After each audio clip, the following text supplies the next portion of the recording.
Sporting Journal Radio, presented by Onyx. All right, welcome back. This is Sporting Journal Radio. Thanks for tuning in on the network by demand, sportingjournalradio.com, or by downloading the podcast or watching this on YouTube. I'm Brett Amundson. That's Dan Amundson over there. David Eckhart also joining us as well from his trophy room, ladies and gentlemen.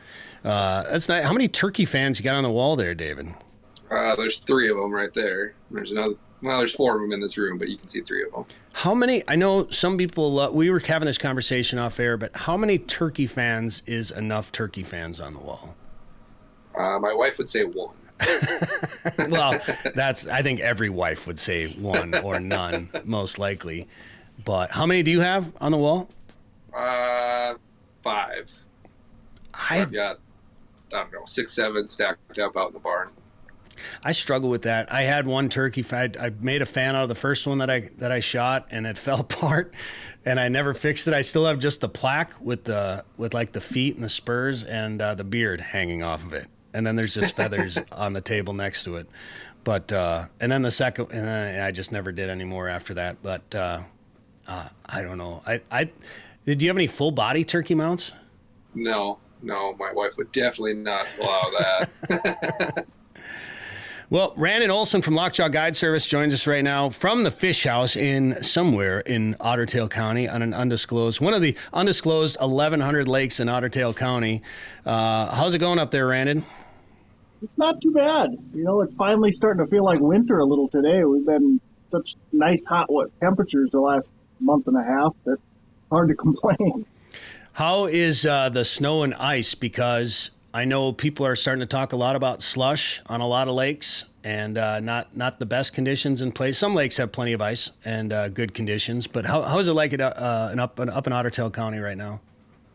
We got really lucky this season. It seems like everything's either been north or south of us. For the most part, a four-wheeler with no chains and tires, you can go about anywhere you want. So you got to be a little mindful. There's a couple drifts here or there. But realistically, we really don't have much as far as slush goes. We really don't have snow. This is very nice and pleasant compared to last winter.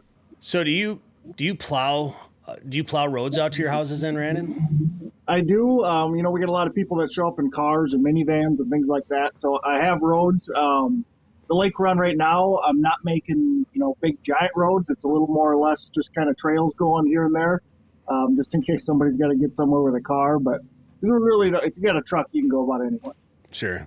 And I'm not going to say who it was, but somebody posted a picture on Facebook the other day, and I think he must have just parked it this way, but it looked like he pulled his ice castle out with a minivan out on the lake, and everybody was giving him a hard time. So it must have been a joke.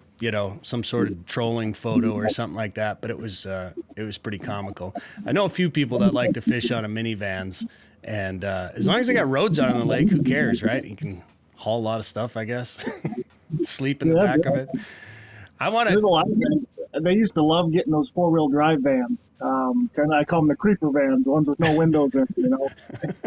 Yeah. But they've made great ice fishing rigs. They're pretty light, four-wheel drive. You can go anywhere you want with them. Absolutely. It's we could do a whole episode just on ice fishing rigs, or ice fishing houses and what people have built houses out of. What's the weirdest fish house you've ever seen out there, Randin? Oh boy. I seen one last year that, it was an expensive frame of some kind, and it was just a tarp covering the top. It looks like they spent $3 or $4 grand or $10 grand on the frame, whatever it was, and then they ran out of money or something and put a $50 tarp over top of it. That's all it was. Oh boy. The weirdest one, but they get made out of campers, porta potties. We've seen a few of them out. All kinds of stuff, man. Anything to keep the wind off you. Hey, man, if it works, you're catching fish. What does it matter? I know, Dan and I, we just fish. And I know he likes to do it, and I've done it. Sometimes it's kind of fun just to fish right out of your pickup, driving around, and especially if you want to be mobile a little bit or just sit on the ice and do a little bit of fishing. Who cares? That's right. Yeah, that's my favorite way to do it. Drill holes and sit in the side of your pickup and fish for 20 minutes, move to the next spot. But I'll tell you what, those ice castles are comfortable. I'm not gonna lie. Those are a lot of fun. I know when people like from the South or somebody that hasn't, you probably run into this a lot. You'll get clients that have never heard of an ice castle or have no idea what they're walking into. What's the reaction some of those people give you when they walk into one of your ice castles up there? Yeah, I get the same thing a lot of times. It's, well, this isn't what I was expecting. This is nice, you know. I don't know if we got grumpy old men to thank for that or what it is, but you know, a lot of people just assume, you know, and at least me growing up, if you had paneling covering the insulation on the fish house, that was a nice fish house. So we've definitely come a long way since then, you know, dry flush toilets and TVs and microwaves and all that stuff in here. You know, and this is an experience. You know, we focus on trying to catch a lot of fish, and we work hard at doing that, but at the same time, it's an experience to spend a night out in the lake. How's fishing been? It's been okay. I would call it steady. Our walleye bite is that typical midwinter walleye bite where it can be really good one night and terrible the next night, you know, and that's kind of normal right now. But our panfish stuff has really been picking up. A lot of bluegills, getting a lot of northerns, a few walleyes and stuff mixed in with those. But we know we try to tailor trips to what people are looking for. With that in mind, I always tell people what the best bite is coming into the weekend, and we try to make sure everybody has a good time. There's some pike in that picture. You have some clients keeping some pike? That's been getting bigger and bigger, at least from what I've noticed. You know, starting last summer, I kept quite a few pike through our guide trips. And this winter, people are keeping a lot more pike. So that's good to see. You know, a lot of our lakes are chock full of those little guys that are perfect for pickling. It's good to see people taking that. You know, and really people, I think they get weird about having to clean them because of the Y bones, but once you do it a few times, it's actually pretty easy, and that meat's really good meat, you know. I know some people that like to eat it more than walleye half the time. It's a really good fish. You know, the one thing I think a lot of people don't realize is that slime that's on fish is potent. So if you've got other fish, clean your other fish first, then clean the pike. You know, that slime can leave a little aftertaste in the rest of the fish's fillets, but they taste awesome. I think they're comparable to a walleye. And you know, when you get, you know, the size limit's 22 to 26, you got to throw back. So those 22 and unders, those are perfect pickling size. You don't even have to clean bones. You just pickle them up, and that's it. The bones will dissolve out, and you get yourself another fish house snack. When it comes to panfish or even walleyes right now, are you finding that like a more passive presentation or a dead stick has been more effective, or you've been able to get them jigging with bigger, louder baits? So this time of year, I'm a big believer in polar opposites. You know, have a set line down, be prepared with a bobber line, plain hook, and a minnow. But at the other side of it, go big and aggressive. You know, a 2 or 3 inch rip and wrap, or a bigger spoon. You know, go that big and hard and aggressive with opposite ends of the spectrum. So, and you kind of let the fish tell you from there, but so often this time of year, you'll get fish in one of two moods. It seems like they're either super, super aggressive or they're really lazy. So you try to cater to which one it's going to be for that day. Now, is it, the water's probably pretty clear in most lakes up in Otter Tail County, I'd assume. Is it kind of a sunrise, sunset type bite for a lot of those fish?